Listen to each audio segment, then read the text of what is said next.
All right, we have already learned total internal reflection. What was the most important thing we learned? Two conditions. First condition was the source of light, meaning the light must travel from denser medium to rarer medium. The second condition we learned was angle of incidence must be greater than the critical angle. I hope it is visible. Okay. So यहाँ पर जब हमने किया था, say this is your denser medium, this is your rarer, ठीक है. तो light when it traveled from denser to rarer, this was your normal, this was the angle of incidence, yes, and then it just grazed over the surface, yeah. So R was equal to 90 degree, I was equal to critical angle C. This is what you have learnt so far.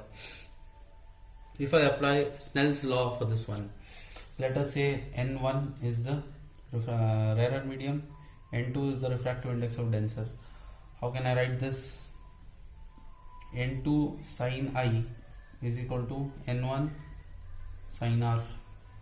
N2 sin I, refractive index of one media and multiplied by the sine of the angle in that medium, is equal to refractive index of another media multiplied by the sine of the angle in that particular medium. I repeat, refractive index of one media multiplied by the sine of the angle in that media is equal to refractive index of another media multiplied by the sine of the angle in that particular media.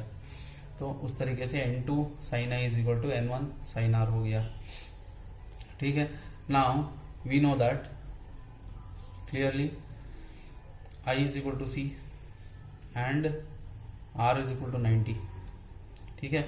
तो N2 sin I becomes sin C equals N1 sin R is sin 90, ठीक है.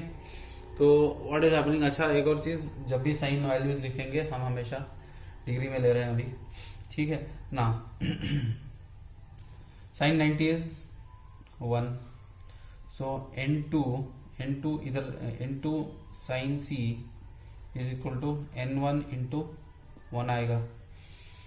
तो N1 इधर ले लिए, N2 by N1 equals 1 by sine C, ठीक है. N1 क्या है? N1, अच्छा ये पूरा इक्वेशन मैं लिख सकता हूँ, N21 is equal to 1 by sin C. I can write it, yes. N1 क्या है? N1 is rare media. If rare media is air, ये शॉर्टकट में लिख रहा हूँ, आपको ऐसे नहीं लिखना है. You have to write rare medium is air, ठीक है. तो if this is there, refractive index of air is 1. refractive index of air is a standard, that is 1. 0.99 आता है, close to 1.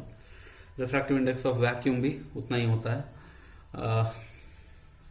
नेक्स्ट, तो उसको सब्स्टिट्यूट करने पे आपको मिलेगा N2 is equal to 1 by sin C, ठीक है. तो N2 is refractive index of denser media. so this is something to be remembered. आमतौर से लिखते हैं formula N is equal to 1 by sin C, जिसमें N होता है डेंसर का, C होता है क्रिटिकल एंगल. ये चीज़ आपको याद रखनी होगी. एंड इन दिस क्लियरली समझ में आ रहा है, N बढ़ेगा तो C घटेगा. So more is the refractive index, lesser will be the critical angle. क्यों? क्योंकि इनवर्सली प्रोपोर्शनल है. I hope that thing is clear. In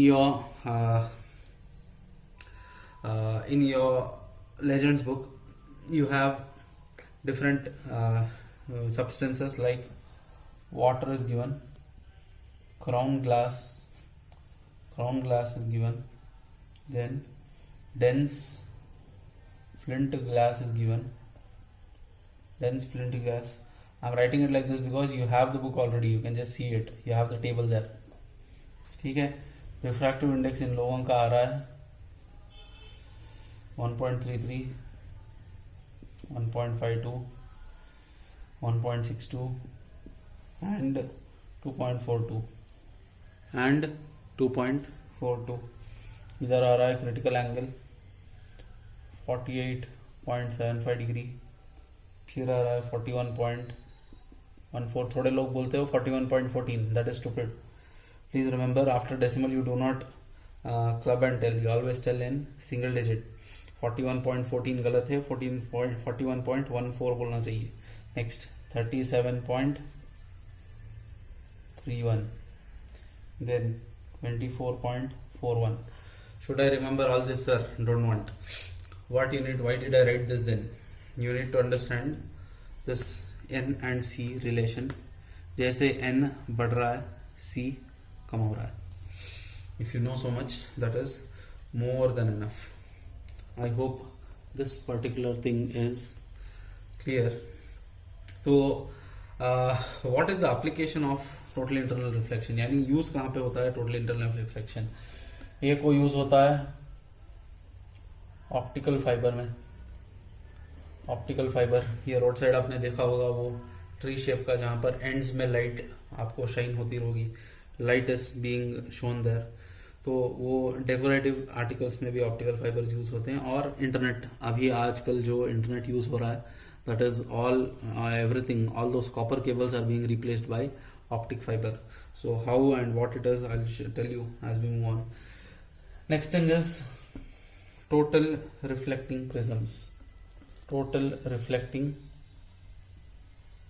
prisms. Totally reflecting prisms. And third one, it also explains the brilliance of diamond. It also explains the brilliance of diamond. इसके अलावा it also says you how is natural phenomena can be explained. Natural phenomena जैसे मिराज, अभी हम लेंगे इसको। एक और चीज जो एक्सप्लेन करता है वो है रेनबो। ठीक है, तो इन चीजों को थोड़ा अब हम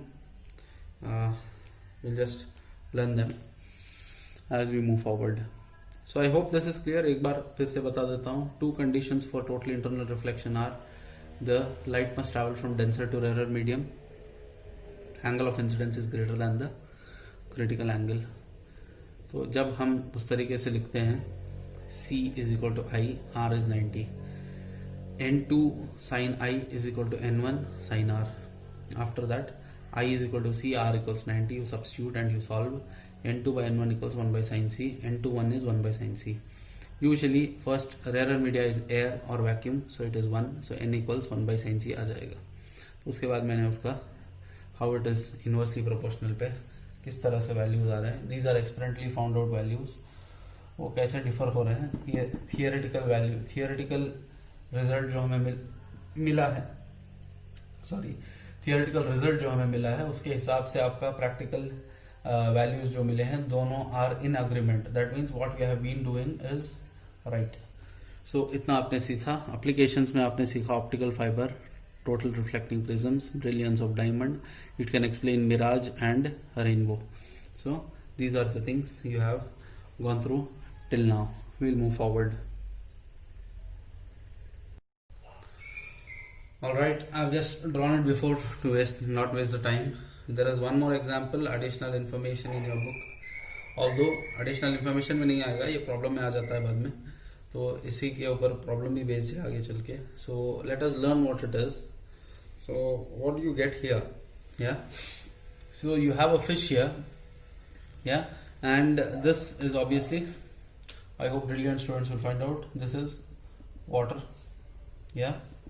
So in this water you have a fish and there is a cone that I have made. What it is and how it is I'll explain as we move forward. So basically there is an object, say a boat. From the object light is traveling, grazing the surface, यानी light तो बहुत सारे raise बहुत सारे directions में जा रहे हैं। जो rays grazing the water surface, यानी जो पैरेलली पास हो रहे हैं वाटर और एयर के इंटरफेस पे, those will undergo the same phenomena as usual and they will reach the fish at a critical angle C. इधर तरफ भी सेम प्रोसेस में रेज आकर फिश की आंख को मिलते हैं।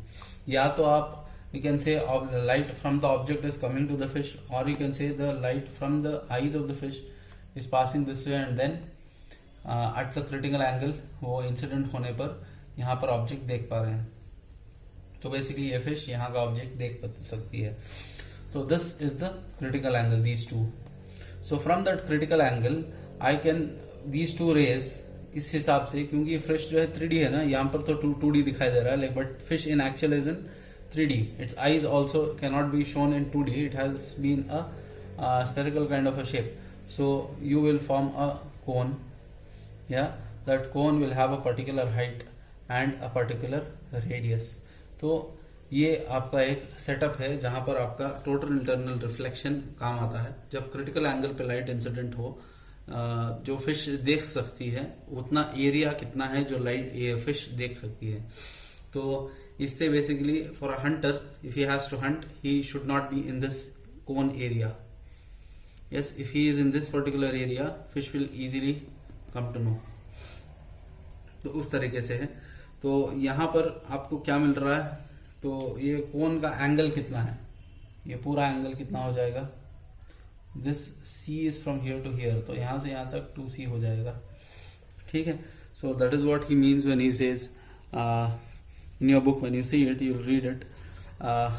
You'll have one more important relation here. अच्छा, apex angle is 2C. कोन का एंगल होता है 2C. नेक्स्ट एक और चीज यहाँ पर, अगर इस एंगल C पे मैं tan थीटा डाल दूं तो tan C क्या मिलेगा, ऑपोजिट बाय एडजेसेंट, ऑपोजिट है R, एडजेसेंट है H. tan C is equal to R by H मिलेगा, तो R हो जाएगा H tan C. तो यहाँ पर मुझे मिल गया कितना रेडियस तक वो फिश देख पाएगी, और कितने डेप्थ में जब वो फिश होगी तो कितना देख पाएगी, वो हमें मिल जाता है from this particular relation.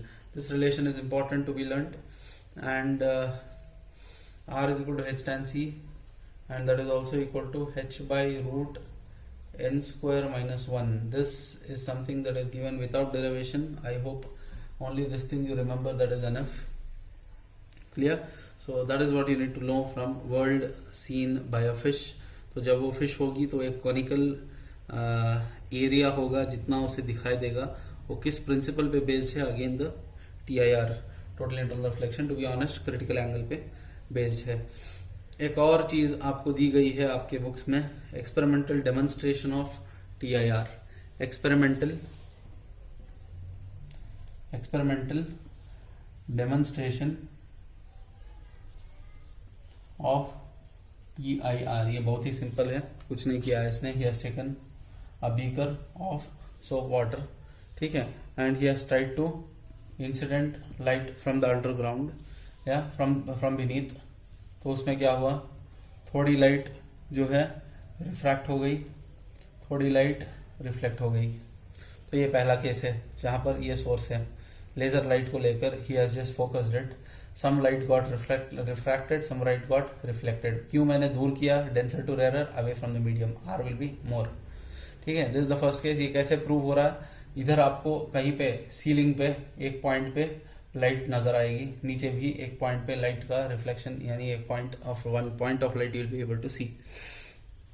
Second thing, as you increase the angle of incidence, ठीक है, as you increase the angle of incidence, what will happen, angle of incidence बढ़ा देंगे, ये नॉर्मल है. Sorry for drawing it directly, should be drawn. First you need to put the angle of incidence, incident ray. तो angle पूरा बढ़ा देंगे तो उसके बाद एक ऐसा फिनोमिना आएगा जहां पर सिर्फ आपको फ्लोर पे लाइट नजर आएगी, ये सोर्स है, उसका रिफ्लेक्शन यहाँ पर दिखाई देगा. इसका मतलब क्या है, this case already you have gone beyond critical angle. ठीक है, और आखिरी चीज जो यहाँ पर सीखने लायक है, वो उसी सोप वाटर को मैंने एक टेस्ट ट्यूब में ले लिया. टेस्ट ट्यूब में लेने के बाद, see this much, and I have put the laser light in such a way at a particular angle such that it undergoes multiple reflections. It undergoes multiple reflections. तब क्या होगा, तो ये फिनोमिना बताने के लिए उसने TIR का इस्तेमाल किया है क्यों क्या है इस एग्जाम्पल में, तो बेसिकली वही जो मैंने पहले बताया था, as the angle of incidence increases, angle of refraction increases even more at a particular angle, critical angle, grazing होगा more than critical angle, it will reflect back in the same thing, same medium. तीसरी चीज में उसी का इस्तेमाल करके ऐसे angle पे इंसिडेंट किया है कि वो multiple times total internal reflection, obviously here also it is I is greater than C. तो ये क्यों यहाँ पर बताया गया है, आगे चल के ऑप्टिक फाइबर आने वाला है उसमें सेम चीज दोहराई जाएगी. So I hope this part is clear for you guys. Coming next will be the mirage. So what basically is the mirage formation? Let me clear it out. Alright, next up is mirage formation. What do you mean by a mirage and where is it formed? So mostly you will see this in sand deserts. Sir, we will not be going so far is your first thing. We can also see this in when you are traveling on roads. You will be seeing on highways basically when you are in the front seat next to the driver, when there is a long straight particular road and it's a hot mid hot, me say somewhere around 12 o'clock.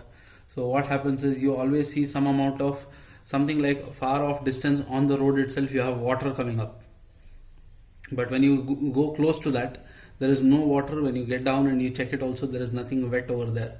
So what is that basically? That is basically called the mirage formation. Mirage basically virtual image है जो कि आपको मिलेगा नहीं मगर दिखाई देगा. So what basically happens, let us understand. I've just drawn it beforehand itself, so not to waste your recording time. Yeah. So what is happening in the mirage? There is a particular object. Yeah, before understanding all this, you need to understand in the atmosphere क्या हो रहा है. ठीक है, this is the ground level, this is the atmosphere. Atmosphere obviously has air with it. तो जो हवा है वो बेसिकली हो ये रहा है कि हवा के बहुत सारे लेयर्स हैं. This is similar to those who know swimming. When you jump into the water somewhere say around 11 o'clock or 12 o'clock in the summer, when you jump you will see the top layer of the swimming pool. You have a swimming pool, yeah, the top layer of the swimming pool will be hot, bottom layer will be cold. ऊपर hot रहेगा, नीचे cold रहेगा. ऐसा क्यों? क्योंकि ऊपर का layer सन के डायरेक्ट फोकसिंग में है, तो जाहिर सी बात है ऊपर गर्म रहेगा. नीचे के लेयर्स थोड़ा दूर हैं और लाइट जो है ज्यादा से ज्यादा हीट पूरा ऊपर लेयर्स को जा रहा है, नीचे कम पहुंच रहा है, तो अंदर कोल्ड रहेगा. तो basically it's a layered approach. यही आपको सीखना है. कमिंग सिमिलर एग्जांपल यहाँ पर भी अप्लाई होता है कि when you have air and it's a hot summer, या when you have sun coming up there, या so what happens is every single layer of air, the atmosphere that is there, at each layer the density will be different, because the layer which is close to the ground will be really hot, the layer which is a little bit above the ground will be less hot, lesser and lesser and lesser, and as you go above, the layers of atmosphere will be having less temperature as you move above. तो यहाँ पर high temperature रहेगा, यहाँ पर थोड़ा कम और ऐसे चला जाता रहेगा. तो the layers which have high temperature are near the ground, क्योंकि वो हॉट हैं तो जाहिर सी बात है उनकी डेंसिटी कम होगी. तो जो इसका मतलब ये हुआ, the layers which are hot near the ground, I repeat, the layers which are hot near the ground have less density, the layers which are away from the ground have more density. So based on this, due to difference in density, you have refraction taking place. So जो height वाले trees होते हैं उससे जब rays निकल के आती हैं, so what happens? As it moves from one layer to another, denser to rarer होता जा रहा है, denser to rarer. तो जब वो हो रहा है तो rays undergo refraction, यानी bending again and again होते चले जाते हैं. तो वो होते होते कहीं ना कहीं टोटल इंटरनल रिफ्लेक्शन भी होता है. उस वजह से जो रेज इंसान को पहुंचते हैं, those rays when you extend it backwards you see an image being formed here. तो बेसिकली आपको जब आप डेजर्ट्स में देखेंगे तो you will not get the full image of the tree, but you will see somewhat again the watery kind of a thing के वहां पर दूरी में पानी है, लोग वहां तक जाते हैं, बाद में देखते हैं कि वहां पर पानी नहीं होता। That is basically mirage formation. So this is what is your mirage all about. तो यहाँ पे इफ यू ऑब्जर्व जो टॉपिक्स मैं आपको सिखाते चला जा रहा हूँ, it is only taking me hardly small time to explain, but physics is not like you sit and you say अब तक समझो somewhere around 12 to 14 classes हुए होंगे, yeah, so many classes have happened, but it cannot be like you sit in one day and you cover all the classes. You cannot do it, क्योंकि अगर आप बैठकर सारे क्लासेस देखकर समझ भी लिए, आपको पूरा कॉन्सेप्ट दिमाग में चढ़ेगा नहीं, समझ में तो आ जाएगा लेकिन 1-2 दिन के अंदर जो भी नॉलेज होगा आपका वो लिमिटेड होगा, यानी बस बाय हार्ट के हिसाब से होगा, कुछ दिमाग में उसका असर नहीं होगा। तो physics is such a subject wherein you study bit by bit, one part by one part. आज recently you had learned about reflection, उसके बारे में आपको सोचते रहना है, पूरा दिन सोचना है कि जब भी आप फ्री टाइम बैठ रहे हो कि ये चीज़ हुई है तो इसके हिसाब से इसको मैं कहाँ अप्लाई कर सकता हूँ, लाइफ के किन हिस्सों में कौन सा physical phenomena is being observed by you in your day to day life. तो I can't sit and give you all the examples what are happening in and around you, but what you can do is you need to sit and think for every single thing that is happening around you. तो एक एक topic जब आप daily सीखते हो तो उस topic के बारे में जब आप सोचते रहोगे तब जाकर आपको वो टॉपिक के बारे में अंडरस्टैंडिंग होगी और फिजिक्स इन डेप्थ समझ में आएगा। अगर आप फिजिक्स को इस तरह लोगे कि you will sit and study everything in one day, sir, that is hopeless and stupid. Basically you are becoming a हाफिज of physics, that's all, nothing more than that. So this is your mirage formation. आपके दिनेश में direct line भी डाले हैं, both are okay, because यहाँ पर bending बताया गया है, वहां पर टोटली इंटरनल रिफ्लेक्शन बताया गया है। So both are okay with it. So this is one more application of your total internal reflection. Then there are a few more cause of spectacular brilliance of diamond, that I leave it to you, and total reflecting prisms, that also I leave it to you. ये दो चीजें आप खुद पढ़ोगे, अगर कोई doubt होगा तब पूछोगे, क्योंकि ये दोनों चीजें जो पढ़ाया गया है अब तक वही चीज का रिपीट है। So we can move forward with in the next upcoming classes. एक और चीज भी समझा देता हूँ, ऑप्टिकल फाइबर्स रियली सिंपल है। ऑप्टिक फाइबर में होता क्या है बेसिकली, ठीक है, तो रोड साइड आपने वो देखा होगा, पहले भी बताया था मैंने, एक पॉट होता है, ठीक है, बहुत सारे ऐसे स्ट्रिंग्स होते हैं और स्ट्रिंग्स के कोने में आपको लाइट दिखाई देगी शाइनिंग, ठीक है, और इसका कोई सप्लाई होता है जो कनेक्ट करते हैं पावर सप्लाई को, ठीक है, पावर सॉकेट को कनेक्ट करते हैं, तो ये आपको लाइट दिखाई देती है। तो ये क्या है, बेसिकली यही है ऑप्टिकल फाइबर। तो इसमें होता ये है, करंट जनरेट करके लाइट ऐसे पास की जा रही है कि हर एक स्ट्रिंग में light is undergoing totally internal reflection and finally coming out at that point. जिस पॉइंट पे बाहर आ रही है फुल ब्रिलियंस के साथ वो दिखाई दे रही है, ठीक है। बेसिकली यहाँ पर पूरा कोटिंग हुआ होता है, इसलिए यहाँ पर दिखाई देती है। यहाँ कोटिंग होने की वजह से लाइट का फिनोमेना आपको दिखाई नहीं देगा। तो बेसिकली ऑप्टिकल फाइबर में होता क्या है, it is basically made like a pipe like structure, ठीक है, which is called the core, and above it you have something called as cladding, ठीक है। कोर एंड क्लैडिंग से ये काम होता है। तो इसमें ये होता है जो बाहर वाला मटेरियल है या एंड अंदर वाला मटेरियल है, ये दोनों के रिफ्रैक्टिव इंडेक्सेस अलग होते हैं। या the refractive index of the material of the core is greater then that of the cladding. क्यों? क्योंकि जब मैं लाइट पास करूंगा तो लाइट रेयरर से डेंसर हो जाए। तो ये बाहर का मटेरियल अलग, अंदर का मटेरियल अलग, आपको मालूम नहीं पड़ता, लेकिन आप कट करके देखोगे तो वहां पर मालूम होगा। हम समझते हैं कि सिर्फ वो एक कोटिंग है, लेकिन वो कोटिंग ही नहीं बल्कि उसके अंदर का रिफ्रैक्टिव इंडेक्स भी फर्क पड़ता है। तो अंदर का रिफ्रैक्टिव इंडेक्स कम होता है, बाहर का ज्यादा होता है। तो TIR का पहला कंडीशन था डेंसर टू रेयरर, वो सेटिस्फाई हो रहा है। दूसरा, the way the angle is light is incident, it will always be incident in such a way that is greater then the critical angle. तो उस हिसाब say that is how the optical fibre works. So this is your optical fiber wherein inner core is always made of refractive index lesser than the refractive index of the cladding, that is the covering that comes. तो ये चीज़ आज के date में आपको बहुत ही ज़्यादा इस्तेमाल हो रही है। Where in your internet cables you would have seen in Bangalore or anywhere in cities, Kolar में तो अभी आया नहीं है I think, ACT fiber net, yeah, high speed internet with fiber cables, yeah. तो वो एडवर्टाइजिंग बहुत हो रहा है आजकल। मीनिंग पहले ज़माने में यानी just 3-4 years down the line there were copper cables being used, but now slowly they are being replaced with optic fibre cables. लेकिन ऑप्टिक फाइबर केबल्स का फ़ायदा क्या है? लाइट ट्रांसमिशन से मैसेज पहुंच जाएगा, वो सबसे बड़ा फ़ायदा है। एंड लॉस ऑफ एनर्जी बहुत कम है कंपेयर टू कॉपर केबल्स।